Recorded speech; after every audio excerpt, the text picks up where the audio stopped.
Hello friends, welcome back to cook life kitchen. આજે આપણે બનાવીશું મુંબઈની ફેમસ એવી વેજ ચીઝ સેન્ડવિચ. તો આ સેન્ડવિચ ફટાફટ બની જાય છે. આને બનવામાં ફક્ત 7 થી 8 જ મિનિટનો ટાઈમ લાગે છે. તો ચલો જલ્દીથી રેસીપીને સ્ટાર્ટ કરીશું. તો સૌથી પહેલાં સેન્ડવિચ માટેની ટેસ્ટી એવી ચટણી બનાવી લઈશું. તો એના માટે આપણે એક મિક્સર જાર લઈશું. તેમાં 1 ઇંચ આદુનો ટુકડો એડ કરીશું. 2 થી 3 લીલા મરચાં એડ કરી દઈશું. ધોયેલા ધાણા એડ કરી દઈશું. થોડા ફુદીનાના પાન એડ કરી દઈશું. તો ફુદીનો તમે થોડો વધારે પણ લઈ શકો છો. અડધી ચમચી મીઠું એડ કરી દઈશું. અડધી ચમચી સંચળ પાવડર પણ એડ કરીશું. અડધી ચમચી ચાટ મસાલો એડ કરી દઈશું.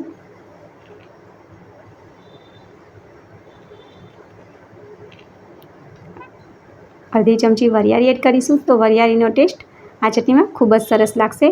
અડધી ચમચી આમચૂર પાવડર એડ કરી દઈશું. અત્યારે આપણે ફક્ત 4 જ ચમચી પાણી એડ કરીશું.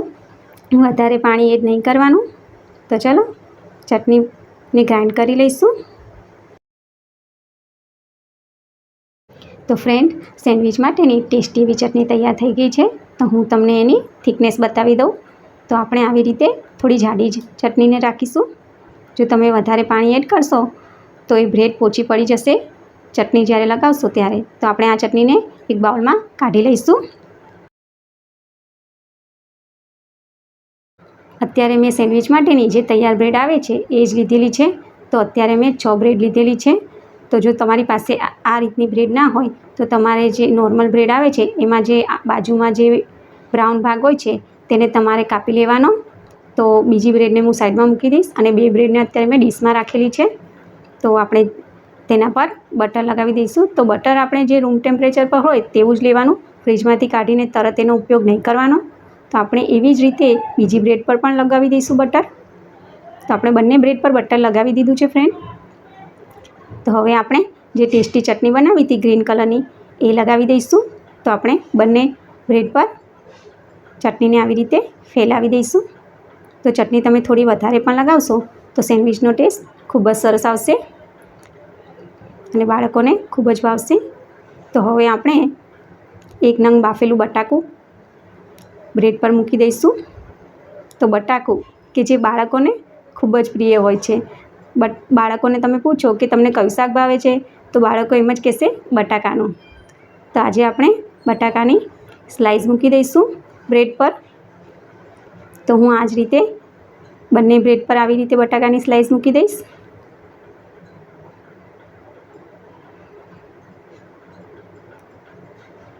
હવે આપણે ઉપરથી થોડો ચાટ મસાલો સ્પ્રિંકલ કરી દઈશું. તો એક ડુંગળી મેં લીધેલી, એને મેં આવી રીતે ગોળ પીસમાં કાપી લીધેલી. તો એ ડુંગળીની સ્લાઈસને પણ આપણે બટાકાની સ્લાઈસ ઉપર જ મૂકી દઈશું. તો અત્યારે આપણે એવા જ વેજીટેબલનો ઉપયોગ કર્યો છે જે ઘરમાં આસાનીથી મળી જાય છે, બહારથી લાવવાની જરૂર નથી પડતી. તો હવે આપણે ફરીથી ચાટ મસાલો સ્પ્રિંકલ કરી દઈશું. તો આપણા વેજીટેબલ થોડા મોડા હોય તો આપણે ચાટ મસાલો તેના પર સ્પ્રિંકલ કરીશું તો વેજીટેબલનો સ્વાદ પણ જળવાઈ રહેશે. તો હવે આપણે બીજી બ્રેડ પણ લઈ લઈશું. તો અત્યારે આપણે 3 લેયરની સેન્ડવિચ બનાવી રહ્યા છીએ. એટલા માટે અત્યારે મેં આ જે બ્રેડ લીધેલી છે તેના પર પણ આપણે આવી રીતે બટર લગાવી દઈશું. તો ફ્રેન્ડ, આપણે બટર લગાવી દીધેલું છે. હવે આપણે તેના પર ટોમેટો કેચઅપ લગાવી દઈશું. તો ટામેટો કેચઅપ થોડો વધારે જ લગાવી દેવાનો. તો સેન્ડવિચનો ટેસ્ટ ખૂબ જ સરસ લાગશે. તો એના પર આપણે થોડી ગ્રીન ચટણી પણ લગાવીશું. તો આપણે ગ્રીન ચટણી પણ લગાવી દીધી છે ફ્રેન્ડ્સ. તો હવે આપણે આ બ્રેડને સેન્ડવિચ પર પલટાવીને મૂકી દઈશું. તો આપણે એક સેન્ડવિચ પર પલટાવીને બ્રેડ મૂકી દીધેલી છે. તો એ જ રીતે આપણે ફરીથી બ્રેડ લઈ લઈશું અને એના પર પણ આપણે આવી જ રીતે બટર લગાવી દઈશું. ફરીથી સેમ પ્રોસેસ કરીશું. ફરીથી આપણે ટોમેટો કેચઅપ લગાવી દઈશું અને ટોમેટો કેચઅપ ઉપર ફરીથી આપણે ગ્રીન ચટણી લગાવી દઈશું. તો ફ્રેન્ડ, આપણે ગ્રીન ચટણી પણ લગાવી દીધી.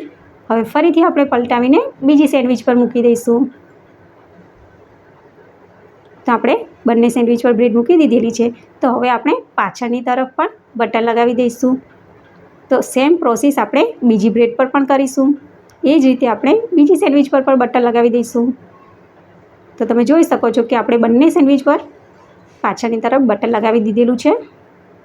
તો હવે આપણે ફરીથી ગ્રીન ચટણી લગાવીશું. તો ગ્રીન ચટણી તમારે થોડી વધારે જ એડ કરવાની. સેન્ડવિચનો ટેસ્ટ ખૂબ જ સરસ લાગશે. તો એવી જ રીતે આપણે બીજી બ્રેડ પર પણ ચટણી લગાવી દઈશું.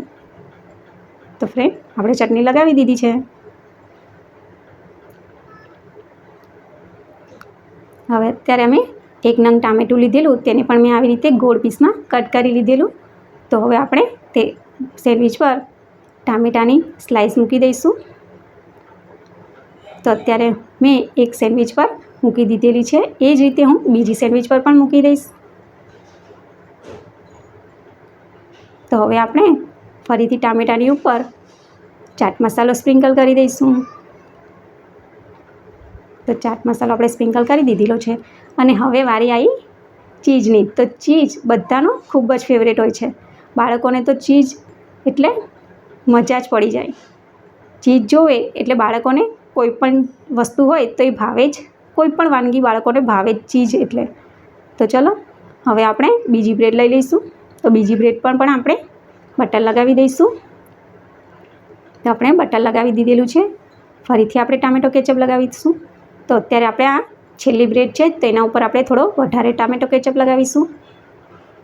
તો હવે આપણે આ બ્રેડને સેન્ડવિચ પર પલટાવીને મૂકી દઈશું. તો સેમ પ્રોસેસ આપણે બીજી સેન્ડવિચ પર પણ કરીશું. એ જ રીતે આપણે બીજી બ્રેડ લઈશું અને તેના પર પણ આપણે બટર લગાવી દઈશું. તો ફ્રેન્ડ, બટર લગાવી દીધું છે. હવે આપણે તેના પર ટોમેટો કેચઅપ લગાવી દઈશું અને સેમ એ જ રીતે પલટાવીને મૂકી દઈશું. તો ફ્રેન્ડ, આ રીતે જો તમે વેજીટેબલ ચીઝ સેન્ડવિચ બનાવશો તો બાળકોને ખૂબ જ ભાવશે અને મોટાને પણ ખૂબ જ ભાવશે અને બધા ખૂબ જ વખાણ કરશે. તો હવે આપણે એને થોડો હાથની મદદથી પ્રેસ કરી લઈશું જેથી વેજીટેબલ સેટ થઈ જાય. અને એક સેન્ડવિચને મેં સાઈડમાં મૂકી દીધેલી છે જેથી આપણને બીજી સેન્ડવિચને કટ કરતાં ફાવે. તો હવે હું આને કટ કરી લઈશ. તો કટ કરતી વખતે તમારે સાચવીને કટ કરવાની. થોડા હાથની મદદથી સેન્ડવિચને પ્રેસ કરીને કટ કરવાની જેથી આપણે અંદર મૂકેલા વેજીટેબલ જે છે એ બહાર ના નીકળી જાય અને આપણી સેન્ડવિચ પરફેક્ટ કટ થાય. તો તમે જોઈ શકો છો ફ્રેન્ડ કે મેં હાથની મદદથી અને ચાકુની મદદથી સેન્ડવિચને કટ કરી લીધેલી છે. તો હવે આ સેન્ડવિચને આપણે સાઈડમાં મૂકીશું અને બીજી સેન્ડવિચને પણ આપણે આ જ રીતે કટ કરી લઈશું. તો આ સેન્ડવિચને હું થોડી અલગ રીતે કટ કરું છું. તો તમે જોઈ શકો છો કે મેં આ સેન્ડવિચને ચોકડી આકારમાં કટ કરેલી છે. તો જ્યારે તમે બહાર સેન્ડવિચ ખાવા જાઓ છો તો તમને આ રીતની સેન્ડવિચને કટ કરેલી આપે છે. તો તમે જોઈ શકો છો કે મેં આ સેન્ડવિચને પણ સરસ રીતે કટ કરી લીધેલી છે. તો આ જ રીતે આપણે બંને સેન્ડવિચ તૈયાર થઈ ગયેલી છે. હવે આપણે સેન્ડવિચને સર્વિંગ પ્લેટમાં કાઢી લઈશું. આ વેજીટેબલ ચીઝ સેન્ડવિચ નાના બાળકોથી લઈ મોટાને ખૂબ જ ભાવશે. તો ઉપરથી આપણે ચીઝ છીણી લઈશું અને ટ્રેન્ડી લુક આવે તેના માટે આપણે ઉપરથી ટોમેટો કેચઅપના થોડા ડ્રોપ્સ મૂકી દઈશું. તો તૈયાર છે આપણી વેજ ચીઝ સેન્ડવિચ. તો આ રેસીપી તમને કેવી લાગી મને કમેન્ટ કરીને કહેજો. જો રેસીપી સારી લાગી હોય તો મારા વિડીયોને લાઇક કરજો, શેર કરજો અને મારી ચેનલને સબસ્ક્રાઈબ કરજો. Thank you for watching. ફરી મળીશું નવી રેસીપી નવા વિડીયો સાથે. ત્યાં સુધી બાય બાય.